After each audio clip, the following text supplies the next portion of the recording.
Hello friends, welcome to Saga Thursday, your weekly source for Saga, the miniatures game content, and today we have our first version 2 video. This video is intended for those who've been playing Saga version 1 this whole time. So there will be some introductory videos for people just getting into version 2 in the days ahead, absolutely, but this video is meant to go over just some of the changes in the troops between versions 1 and 2 for those who've been playing all along. And originally this video was meant to kind of just go through the changes in general, but there's so much that has changed. It's really weird because not that much seems like it's changed on the surface. The core mechanics are really similar, but all these tiny little changes here and there really add up to make the troop selection process, I think, a lot more interesting, where before it was kind of bland, I would say, depending on the faction that you were working with, and there wasn't a lot of variety. But now I think they did an excellent job of balancing our various troop options here. So this video, we're just going to hit the differences. So to start off with the Warlord, and the Warlord is now a hero, which is kind of cool. So there's a hero troop type which contemplates all those individual models. So when Warlord first, or Saga first came out, there was the Warlord model, and then they started playing around with the rules and adding different options for priests and other wandering bards, individual type characters. So it's kind of cool to see that they've sat down and kind of built that into the system this go around. And what's really cool is there's rules for heroes within units. So this is something that you can't create these units, but there's certain units out there. So, and that was in version 1 as well. You kind of had these mixed units, and each one kind of came up with its own rules for how it worked within that description. So it's kind of cool that they built that in as well for version 2. And one of those units is actually a mercenary unit, the Valkyrie, and the unit of Shield Maidens. So everybody, most factions can take that unit, so we all have a chance to roll with it. But okay, so the Warlord is a hero, but he's also the Warlord. He's a badass. And speaking of bad, let's start with the bad stuff first. You know, how he got worse, we could say. So he only generates 1 Saga dice now, and it's good, it's bad. He doesn't factor into the Warband generation as much, but we have more Saga dice options available to us, as we'll see, so that's not that big of a deal. Side by side is gone, which is where you would bring in a unit of troops onto the attack with you. And I have to say, you know, this is one of the early rumors that came out, and the absence of it never really bothered me. It was always some kind of a tricky thing to explain to new people why this one unit, you could do 2-on-1s in this one instance, but otherwise you couldn't do it. And we'll see that there's some other stuff to make up for that. The Warlord is now fatigued at 3. Exhausted at 3 fatigues. So this is in line with the overall sweeping changes with fatigue in general. So, you know, he's not being too harshly penalized here, but as one of the elites, he's been kind of downgraded. And then the other kind of bad thing I would say, how they've been weakened is, I haven't seen many people talk about it, but that Warlord in version 1 had an extra pip of armor against shooting. So the Warlord was armor 6 against shooting for the most of the time, and then 5 if mounted. So that is gone now, and you know, this kind of gets into the individual army lists, you know, in the Viking Age or something like that. So the next era's books, they could just change this for those Warlords, but for the most part, it seems like the Warlord's extra pip of resilience against shooting is gone, and that's a pretty big deal in my opinion, and makes the Warlord a particularly juicy target. And as we'll see, as how resilience was changed, I think it makes it even worse. So, I mean, going from a 5 to a 6 is a pretty big deal against 4 shots. On a 5, you'll probably get 1 through.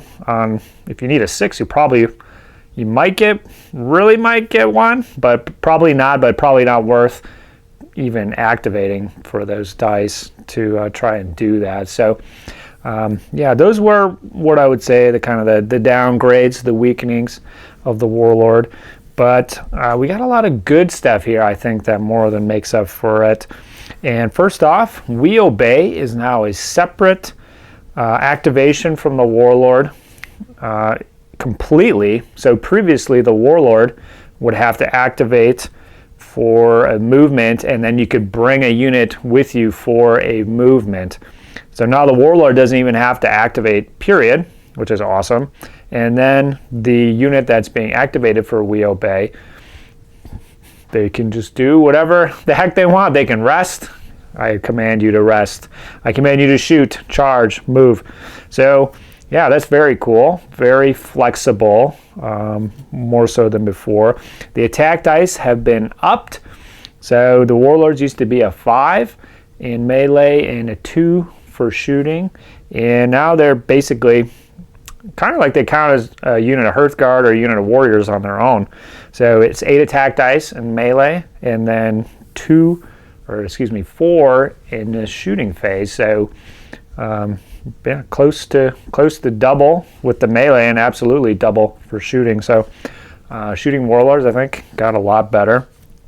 One thing that is a pretty huge change in my book is the Warlord's Pride ability, and that's been completely overhauled. So previously, if your Warlord was activated and he could charge the opposing Warlord, he would have to charge. So it's different now in a couple ways. So first off, if the Warlord is activated for a charge activation, he must charge an enemy hero if there is one available. So the key points there are if he's activated for a charge. So in Saga version 2, charges and movements are different, where previously it was all just movement. So you can now, if your Warlord is standing next to the other guy's Warlord and you want to walk away, you can just use a movement activation and walk away.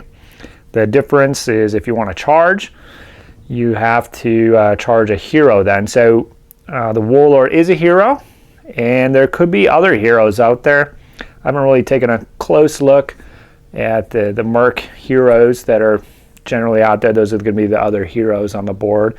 But you could kind of use that to your advantage, perhaps. Sort of, not quite. I don't know. But you could have sacrificial type heroes out there to kind of lure the enemy Warlord in. But they don't have to play that game if they don't want to. So for the most part, it seems like this is probably going to be a non-issue going forward. But we'll see. Once into those later rounds, you're in the midst of combat and everything's going on. The additional activation to move away and then come back in could be important, but I guess we'll see. Lastly, the biggie here is resilience is split into 2 separate rules now. So one of them is called bodyguards, and then resilience lives on in its own resilience rule. So in version 1 resilience, you would take the first wound you would take was free. It was gone. He just absorbs it. He's a tough guy. He can just walk it off. And in version 2, that is not the case. There's no free wound absorption. So that is a pretty huge change. And the way it works is a Warlord can take a fatigue to cancel that hit instead. So it kind of works similarly, but you have to use a fatigue to cancel it. And you can do that multiple times up until you're exhausted. So we mentioned the Warlord is exhausted at 3 fatigues. So you can take up to 3 hits if you're fresh. So kind of a changer. He can take a little bit more hits when he's on his own like that.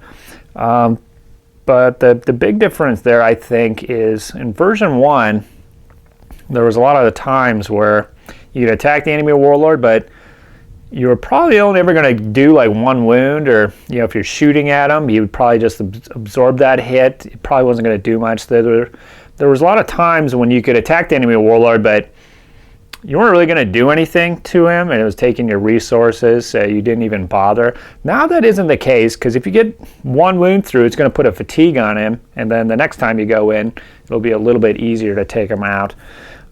So we mentioned the 5+ armor against shooting previously, so this is going to, I think, kind of go along with that. One thing I would like to say is there's a boost for resilience you can get. So the special rule is resilience with a little 1 in the parentheses there. So that can be upgraded for, I don't think anyone has a base, but certain saga abilities can knock that up to resilience 2 and possibly even 3. I don't think I've seen that. But if you are resilience 2, you can absorb 2 hits for every 1 fatigue. So you could take up to 6 hits if you were fresh. And when that happens in the game, it can be kind of hard to take that guy out. So the second half of that rule is Bodyguard now. And that's when other troops take the hit for your Warlord. And now there's 2 main changes there. One is good, one's bad. So the good one, it goes from very short to short. So a full 4 inches. So you can get a lot of potential man flesh in there to take the hits for your Warlord, but on the downside, it has to be Hearthguards only. So those are the only guys who can take the hits. So Warriors, you're out. See ya. Wouldn't want to be ya. So that's a really, really huge change for the survivability of the Warlord. Basically, he's just going to be less survivable because of that. Now, trying to take out the Warlords in version 2 is not as easy as it seems, but in version 1, there was plenty of situations where it just wasn't going to happen if he was standing next to a unit of 12 warriors or something like that. And in version 1, trading warrior wounds, trading warriors versus the Warlord wounds was a pretty good deal, because the Warlords, they were harder to hit. With the way that combat worked, not a lot of guys could attack him. So, it was a good deal. Trading Hearthguard wounds for hits on the Warlord wasn't really a great deal. You tried to avoid that if possible, and now that's your only option. And yeah, it's kind of a tricky game, depending how you want to do that. I mean, you could still have the Warlord standing next to a big juicy unit of Hearthguard, and he would effectively be invulnerable, kind of like the way that he was before. But trading those wounds, he's about the same armor as those guys, and then the Hearthguard are going to have a bunch more attacks, so you end up in a situation where you can kind of indirectly engage the Hearthguard by going after the Warlord, because he has fewer attacks compared to them, and so you kind of, it's really a really interesting dynamic for version 2. And I have to say, I really enjoyed this aspect of my games and in my list construction so far. And I have to say, I don't think he's that much easier to kill. The way that the resilience mechanic works, he's going to, it's tough because you want to use the fatigues that he has. So, the Warlord is probably going to have a few fatigues on him. And when you use those fatigues to make him easier to hit, for example, that just gives him another wound that he can use to take at the end of the combat. So you kind of want to leave him on there, but then kind of getting those hits in can be tough, especially if you have fatigue and it's working against you. So especially when you have smaller units, it's a really tricky game. If you don't have a lot of saga dice. Now, I would say that probably multiple smaller units working together against the Warlord, I think they could take him out pretty handily, depending on the setup. But yeah, it's just a different way of going about things, using those same kind of core mechanics, which is pretty awesome. And then lastly, the Warlord does have this rule called Presence, which is a new rule, and basically it counts as being four guys.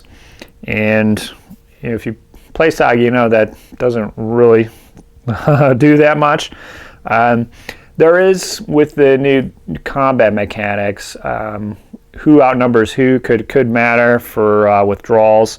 And then there's quite a few Saga abilities out there that actually depend on who outnumbers who, so it could matter in that situation. And then I'm wondering when the scenario book comes out, if the having 4 guys maybe for like capturing objectives and stuff like that could maybe come into play at that point. But yeah, so just something to keep in mind when you're trying to play your battles here. So that is the Warlord. Yeah, some stuff got better, some stuff got worse. Overall, he's just different. He's a different animal. I've had fun using my Anglo-Dane with the Dane axe out there with the 8 attacks. Yeah, just a different beast. And I'll be curious, how do you feel about the Warlord as a version 1 veteran? Do you like the changes overall that were made with him or not? But regardless, we're going to move on down to the Hearthguards. So these, yeah, this is the beauty of version 2 for you. So their basic rules seem the same, but there's some overall core mechanics that kind of change how they work. So the Hearthguard, actually, their like kind of core rules kind of stayed the same. So and with the way that the bodyguard rules worked, maybe they seemed a little more valuable actually. But a couple things here. So they're exhausted at 3 like everybody else. So that used to be 4. So that's a downgrade for them. And then the combat pools, what the heck, are capped at 8 for shooting and 16 for melee. So I don't mind those rules. I was happy to have these caps in here. But basically just going to limit those really big Death Star Hearthguard units, obviously, is what they were going for. So kind of a weakening of the Hearthguard in that respect. But overall, pretty much the same. The kind of the big losers, I think, you could say, are the Warriors. So Warriors used to be, I don't know, kind of depended on the board you were playing and what abilities there were, but they were a great bang for your buck in version 1. But now we've got a couple ticks against them. Can't take the wounds for the Warlord, as we mentioned. You need 4 or more of them to generate a Saga dice going forward. So that was a pretty big difference there. A unit of 8 guys can get knocked down to 3 pretty quickly. That could be a single combat. So I'm trying to still wrap my head around what kind of unit sizes and how I'm going to build those units for version 2. Be curious what your guys' experiences are. So a couple ticks against them.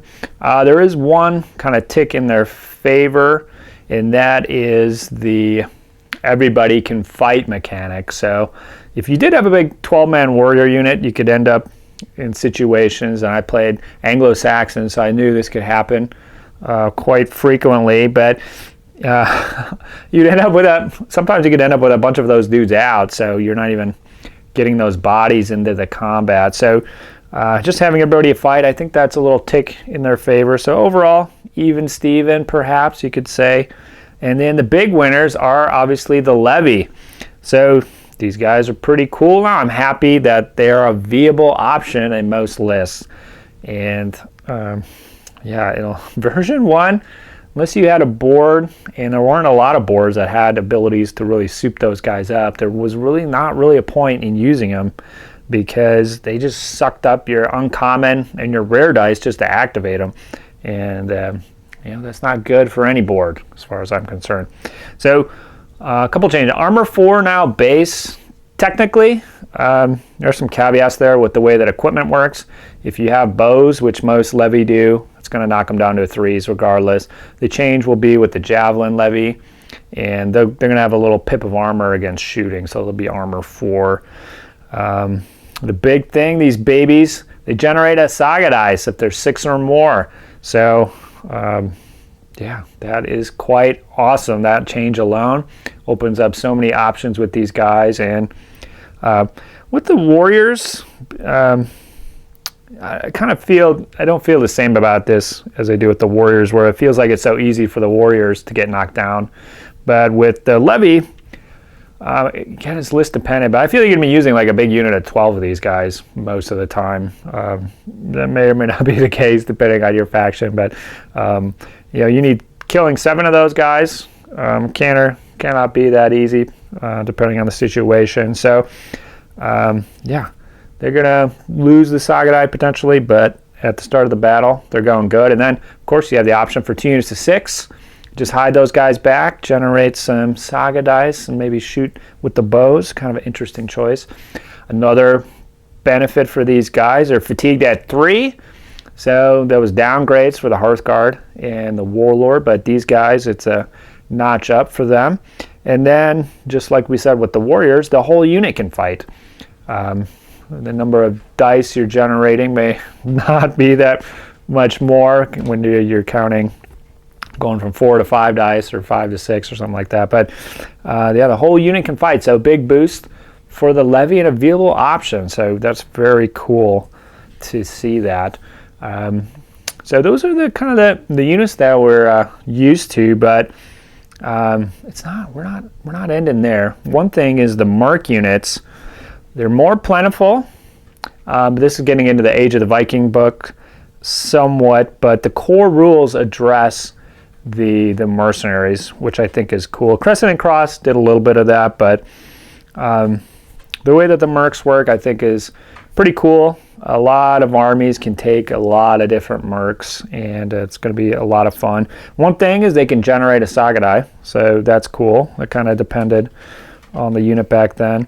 And then the wording for how they interact with the boards is really specific. So they used to be able, I'm trying to think of the wording, but typically they used to be like they couldn't be affected by abilities like period, good or bad or something like that when you were using your board. So the other guys could use board stuff on them, but when you try to buff them with your board, you couldn't do it. And there's some flat rule couldn't benefit. This was really specific the way that this is worded. So the unit cannot trigger advanced Saga activations, advanced shooting, or melee, and they just can't trigger those Saga abilities themselves. So that's a very specific phrasing. So I haven't looked at all the boards, but I'm thinking some of the boards will have roundabout ways. If they can buff a whole army, or if they're not being triggered, perhaps. But I think there's ways to beef these guys up. So take a look at your board and let me know if the faction you play, if there is a way for them to do that. So very cool.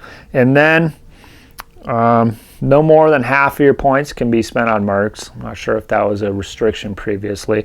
And one thing that's funny, and this is the scenario rule book, so when the big book of scenarios comes out, this could be replaced or changed, but you get 2 extra points for killing a merc unit in the basic rulebook scenario. So that's kind of cool. A little detriment to taking mercs, perhaps. And speaking of mercs, this is where we find our priests. So there was a time when everybody was running these guys, and I have to say that time, which after the facts came out, kind of dampened the great priest age, but I think it's pretty much going to be dead at this point. You can correct me if you think I'm wrong, but so priests, they're in the Age of Vikings mercenary book, or mercenary section. And one thing is there's no option to take a warlord priest, period. So that option is out the window. A warrior priest doesn't exist anymore, at least in the Age of a Vikings book. So when the Crusades book comes out, maybe that'll come back. And then, but there is a personal champion type hero that you can take that if you want to use your model, I think you can still use it that way, but we're not going to get into that guy. We're just going to talk about the priest itself. So the priest, they they can use the battle board abilities, which is cool. So they specifically say, I think it's a rule called Loyal, that they can use the advanced battle board abilities. So that's kind of cool and kind of opens the door for other Merc units to do that. The personal champion does as well. The priest, though, okay, so he's got resilience and bodyguards. So resilience 1. So he's kind of like the warlord. He can take those hits. He's weedy like he was before, armor 4. He doesn't generate a saga die, as far as I can tell, because just being a hero doesn't generate a saga die. The rules for mercs are, you follow whatever troop type you are, and just being a hero, I don't believe generates one. You correct me if I'm wrong. The warlord specifically says that he generates one, but he does have determination, so he can activate himself, and his abilities are weird. They don't seem to jive with each other. Okay, so the first one is he can take a fatigue during the orders phase to change the face of a saga die, just like the Enlighten used to. So, and then you can't roll any more saga dies. So this will be like the last thing that you do in that orders phase. So you can change something to a rare and get your good stuff. And then he has this other ability where he can activate to take a fatigue from a friendly unit within short, but he can't have any fatigue when he starts that. So if he uses the ability to change the dice, he's getting a fatigue. So when your turn starts to move stuff, he's going to have a fatigue on him. And then one thing is that activation, it counts entirely as an activation itself, which basically is like a null thing. So you're losing an activation. You have to spend a saga dice to activate them. Take the fatigue, and then he's done. So those don't really jive together. And depending how you read meditation, they might not jive at all. So the meditation rule, which is the last one he has, says that he can discard all of his fatigues when resting.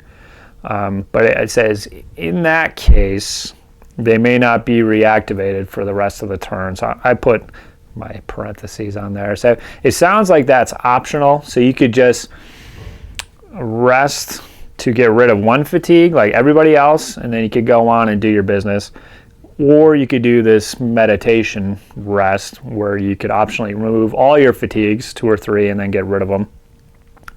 And then after you do that, you can't activate again for the rest of the turn. So if that's it, that's all he has. So if you want to try to get the most out of him, you're going to change a dice roll, and then you're going to have to set aside some dice to rest, assuming that he can just rest like a normal guy, get rid of that fatigue, and then he'll have to rest, or then use that fatigue ability. So at least I guess he can use a determination to rest, and then you have to spend a saga die to take a fatigue from that unit. So you're not really getting rid of anything. You're just shuffling dice, changing them around. And one thing is, this dude counts as a merc, so when he gets killed, he's going to give your opponent 2 extra points as well. So not so good. I can't really think of any way to make this guy work. It didn't seem worth it compared to a unit of 12 Levy, 8 warriors, 4 Hearthguard. All those seems like better options, sad to say. So they might have went a little too far in trying to overcorrect the power of the religious advisor. So maybe when the Crusades book comes out, there'll be some more options. But this Dark Ages priest, he's not such a good pick in my book.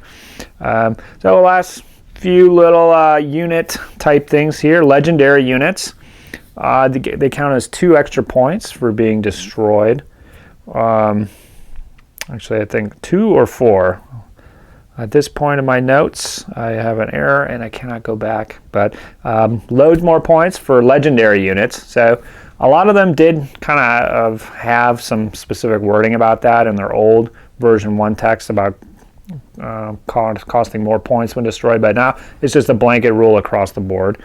And then a couple cool things with equipment, which this is going crazy long, and I cannot believe it. But I'm not going to get into equipment, but it is official in the rules that you can tailor your equipment at the start of the game. So if you're in a multi-round tournament, you can mix up your horses, your crossbows, your bows, your javelins, however you want. And from what I can tell, tournaments were played that way in Europe, but at the Adepticon Grand Melee, that's not how it's been played.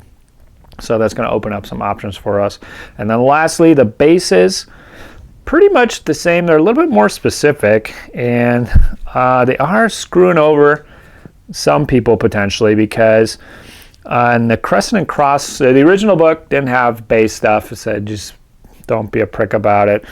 Crescent and Cross came out with some base charts, some sizes, and one thing was they said that mounted models could go up to 60 millimeters, and that is now a 50 millimeter cap as far as mounted models, according to Saga version 2. So I don't think anyone will enforce that necessarily, but the guys on foot and the warlords are the same. But it's just those mounted guys, if they're mounted on an oval or a square rectangle base, they could go up to 60 now. They're supposed to be capped at 50, but that's about it. That's how the troops have changed or stayed the same in some cases.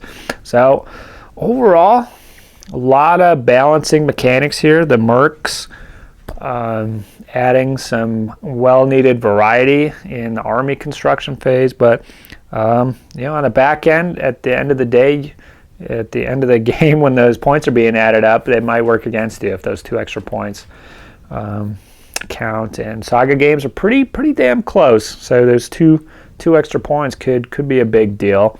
Love the rejuvenation of the Hearthguard warrior Levy decision planning now, and I would say most warbands, you could probably do a mix of all 3 or kind of do something new, but I'm loving it. And then the Warlord, good or bad, he's different, and yeah, I just love how it all came together.